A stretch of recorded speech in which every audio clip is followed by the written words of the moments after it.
Tonight, a bombshell development surrounding Mosaic's toxic sinkhole. We got our hands on thousands of newly released documents, and they raise new questions about how the state responded to this environmental crisis as the toxic water leaked into the aquifer, threatening local families.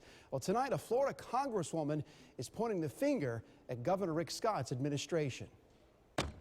We obtained hundreds of emails shedding new light into how state leaders managed the Mosaic sinkhole crisis in Mulberry. When you go through these emails, what did you learn about the response?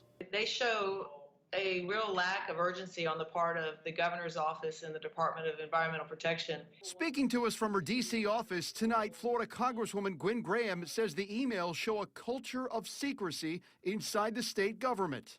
Floridians should be in an uproar that the Department of Environmental Protection does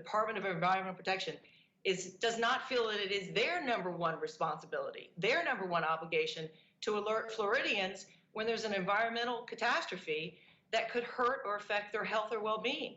Representative Graham says the public records raise serious questions about the response of the governor's office and the Florida Department of Environmental Protection, which, according to Congresswoman Graham, seem to be more concerned with managing the PR crisis than they were keeping the public informed. Unfortunately, the governor's office has indicated a lack of transparency. Some of the emails appear to coach state scientists on how to handle questions from the media. One geologist who spent more than 20 years working for the state questioned the lack of information, writing, quote, "I'm working on that facility with the EPA, but no one told me about it." So much for communication. They can't keep things like this from the people of Florida.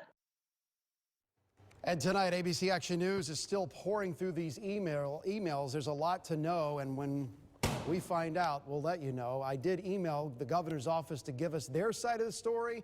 As of news time tonight, we have not heard from them yet.